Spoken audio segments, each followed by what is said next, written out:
Je ne vois pas des choses neutres. Bonjour et bienvenue, mes amis, à la leçon 17 de ce merveilleux livre d'exercices d'un courant miracle. Cette idée est une autre étape vers l'identification des causes et effets tels qu'ils opèrent réellement dans le monde. Tu ne vois pas des choses neutres parce que tu n'as pas des pensées neutres. C'est toujours la pensée qui vient en premier, malgré la tentation de croire que c'est l'inverse. Ce n'est pas ainsi que le monde pense, mais tu dois apprendre que c'est ainsi que tu penses. Sinon, la perception n'aurait pas de cause et serait elle-même la cause de la réalité, étant donné sa nature extrêmement variable. Cela est peu probable. Nous pensons voir un monde objectif, composé des choses neutres, et auxquelles nous réagissons ensuite, mais c'est exactement l'inverse. Ce ne sont pas les choses qui produisent nos pensées. Ce sont nos pensées qui produisent notre perception. Et c'est dit clairement dans cette leçon. Tu ne vois pas des choses neutres parce que tu n'as pas des pensées neutres. C'est toujours la pensée qui vient en premier. Et ça, c'est, mes amis, vraiment important. C'est inévitable d'accepter cela tôt ou tard. Et cela va bien naturellement totalement à l'encontre ce que le monde nous a appris ici. Et parce que nous avons appris à croire que le monde est la cause et que notre esprit réagit. Mais si la perception venait réellement en premier, elle serait sans cause, non? Elle serait arbitraire et elle deviendrait elle-même la cause de la réalité. Et le cours nous apprend donc quelque chose de fondamental.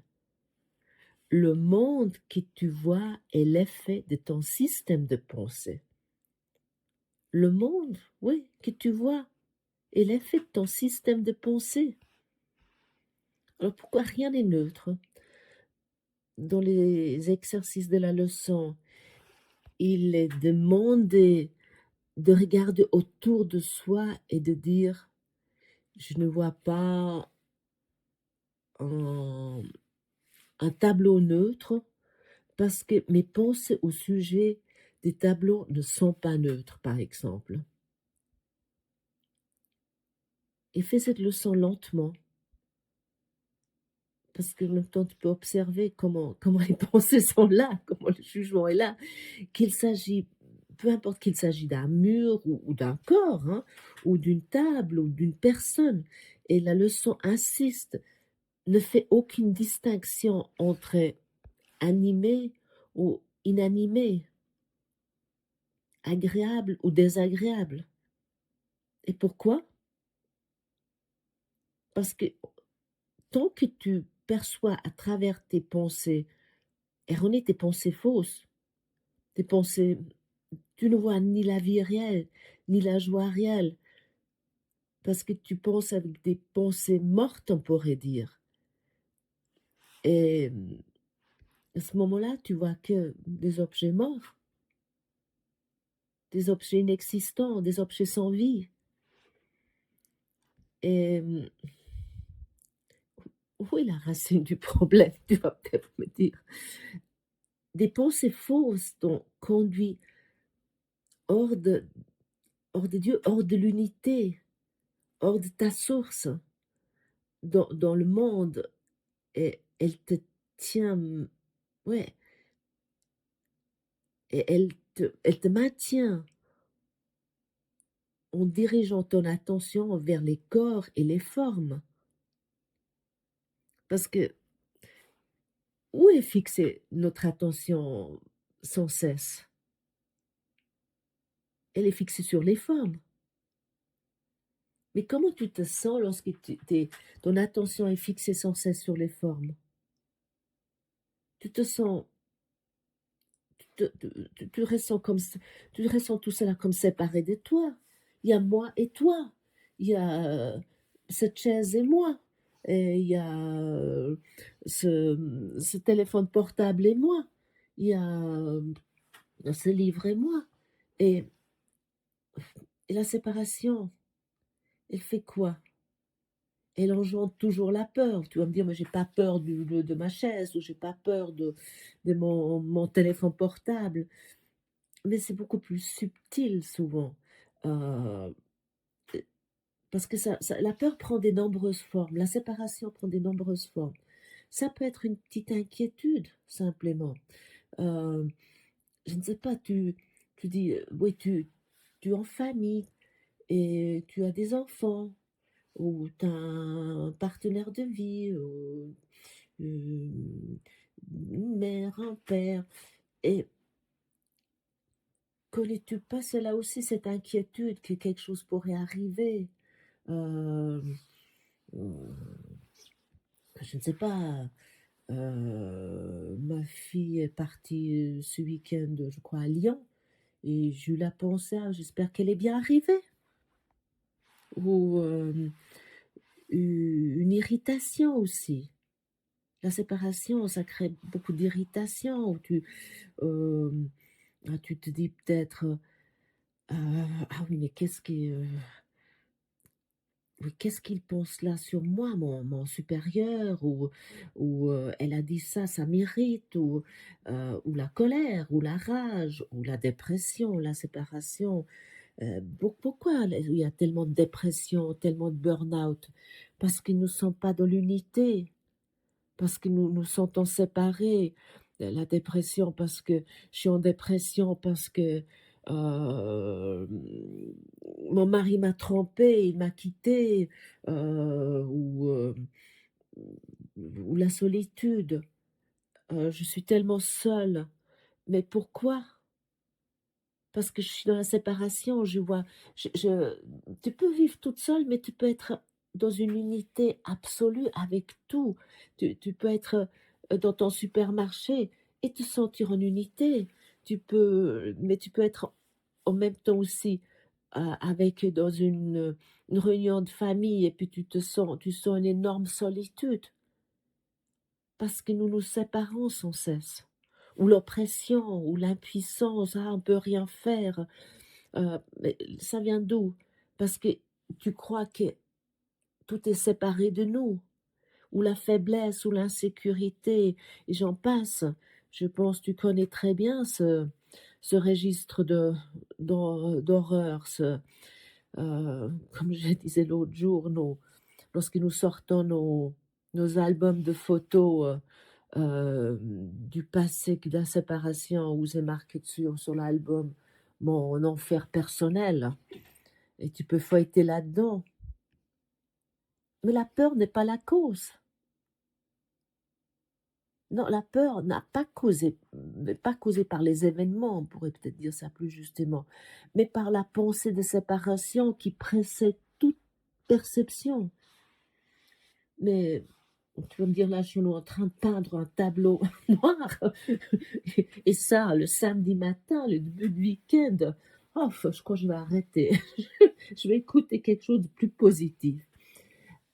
Ah, mais les pensées vraies te conduisent hors du monde et te relient à nouveau à l'unité.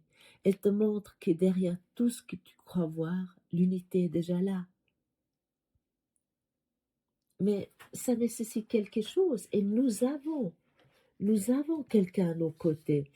Et j'ai ouvert hier le livre, le cours au miracle, et je suis tombée sur une phrase qui était, attendez que je la retrouve, j'ai déjà ouvert le livre, mais je ne trouve plus la phrase, mais je vais la trouver. Lui soumettre les questions. Non, attendez. Voudrais-tu être responsable des décisions au sujet desquelles tu ne comprends si peu? Réjouis-toi d'avoir un enseignant qui ne peut pas faire d'erreur. Ses réponses sont toujours justes. En dirais-tu autant des tiennes? Il est toujours là, le Saint-Esprit à nos côtés. il est assis à côté de toi. Je m'imagine de temps en temps qu'il est en chaise longue à côté de moi parce que et puis il me dit parfois: «Bah, si tu veux, je suis là, mais si tu arrêtes de te préoccuper, de vouloir faire toi-même, je suis là, j'ai la réponse». Mais en attendant, il sirote des cocktails, peut-être. Mais le Saint-Esprit, c'est pas quelque chose séparé de nous, c'est nous. C'est cette partie sainte de nous qui n'a jamais quitté la source, qui ne rêve pas ce rêve de séparation. Et il est toujours disponible pour tout le monde. Mais tu vas peut-être me dire: «Moi, je l'entends pas». Mais sois peut-être honnête. Est-ce que tu lui fais tout le temps des ordonnances? Qu'est-ce qu'il devrait faire et dire et comment tu aimerais qu'il arrange ton monde pour que ça soit comme toi tu veux? Mais mais autrement dit, le problème n'est pas ce que tu vois, mais l'endroit depuis lequel tu regardes. Alors, est-ce que tu regardais avec le système de pensée égotique, avec l'ego ou avec le Saint-Esprit, avec ton ancien enseignant intérieur? Et les pensées erronées, ils conduisent inévitablement à l'idée qu'il te manque quelque chose. Autant que tu es avec tes pensées mortes, avec tes pensées de l'ego en route, heu, i c'est inévitable et ce sentiment de manque n'est pas anodin. Il engendre presque automatiquement une autre croyance que quelqu'un doit être responsable de ce manque. Alors l'esprit, qu'est-ce qu'il fait? L'esprit erroné, l'ego, il cherche quoi? Des coupables. Ah oui. Et c'est toujours la faute de quelqu'un. Même si on n'a plus personne, c'est la faute de la météo, la faute de, je ne sais pas. On trouve toujours quelque chose ou quelqu'un. Et si c'est pas si on fait pas les proches, on prend, c'est le système politique ou peu importe, ou le climat. Et dès que des coupables sont trouvés, la défense et l'attaque devient logique. Oui, parce que nous aimons les choses logiques. L'ego essaie sans cesse de nous raconter: «Mais c'est logique, non?» Tu connais ça? Mais j'aimerais vous dire ici, ces pensées ainsi que les émotions qu'elles produisent, tous ces pensées qui nous racontent tout le long, elles sont entièrement inventées et réelles. C'est les pensées. Tout ça, tu sors de ton album de photos, vous est marqué dessus, «J'ai raison, mon enfer personnel». Le seul problème réel n'est donc jamais la situation, mais le fait de croire que ces pensées-là sont vraies, parce qu'elles prennent de nombreuses formes. Ça peut être l'inquiétude, la colère, la tristesse. Elles sont difficiles à reconnaître comme une seule et même erreur. Et ça revient toujours à la même chose. Nous avons un seul problème, mais vraiment un seul, c'est la croyance en la séparation. Et ça, mes amis, nous devons vraiment avoir sur notre écran. C'est c'est c'est cette croyance en la séparation. Et tu vois, souvent, nous croyons que c'est trop simple, c'est que ça, mais tu vois tous les problèmes que j'ai, puis ce qui se passe autour de moi, et puis je suis dans une situation où je ne vois vraiment pas d'issue, et tu me dis que la seule croyance, le seul problème, c'est la croyance en la séparation. A- Accepte au moins cette idée. Si tu as envie, je ne peux pas te forcer, tu as un libre arbitre. Euh, et ça peut être profondément libérateur. Parce que chaque fragment du monde que tu crois voir est construit à partir d'une pensée erronée, une pensée fausse, une pensée morte. Mais en même temps, cela n'a rien d'inquiétant. Tout ce que tu vois actuellement n'est tout simplement pas vrai. Tu ne fais que prendre conscience de ce que tu tiens pour vrai. Et cette prise de conscience est indispensable. Mais tu peux continuer comme ça, mais regarde avec qui tu veux regarder ces pensées, avec qui tu es en route. Tu as le choix, hein. Je veux dire que, comme déjà dit, le Saint-Esprit est là. Peu importe où tu l'as mis, il est, au fond, il est en toi. Il est en toi. Même si tu crois que tu l'as peut-être mis dans la penderie ou dans le congélateur. Non, il est en toi. Il attend que tu l'appelles. Et plus que tu pratiques cela, plus que tu vas te souvenir de lui et plus que ça devient facile et plus que ça devient joyeux. Mais tant que tu ne vois pas tes pensées, elles te gouvernent. Tant que tu n'es pas conscient de ta salade de pensées que tu as. Et la leçon 17 ne te demande donc pas de changer le monde, ni même de changer tes pensées immédiatement. Non, elle t'invite simplement de reconnaître qu'il n'y a pas de perception neutre. Ouais, c'est si compliqué que ça. Ouais. Et cette reconnaissance ouvre la porte à un autre regard. Qu'est-ce que nous voulons tous? Nous voulons tous être heureux. Et qu'est-ce qui nous empêche cela sans cesse? C'est ces pensées erronées. Mais tant que tu ne les remarques pas, ça ne peut pas changer. Et voir que tu ne vois pas des choses neutres n'est pas une condamnation, c'est simplement une libération. C'est le début de la liberté. Et qu'est-ce que nous voulons? Nous voulons que ça. Donc, sois conscient de tes résistances.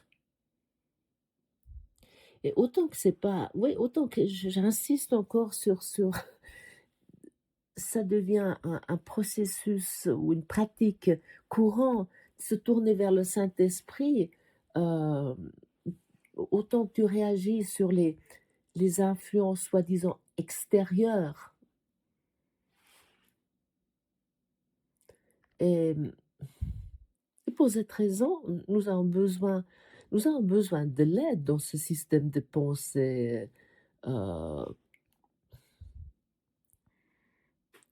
L'ego, il s'est aménagé, on pourrait dire, qu'ils nous changeons jamais d'avis.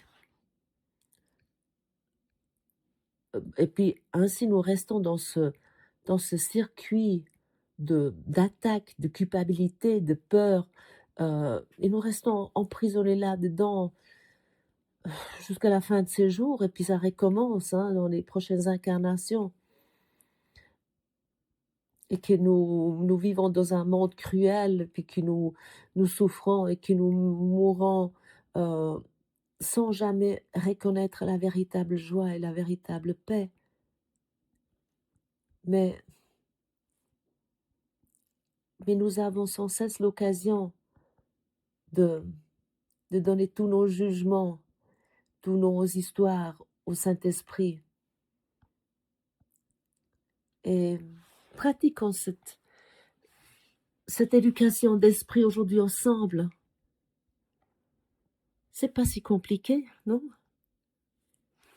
Merci d'avoir partagé ce moment avec moi et à demain pour la suite.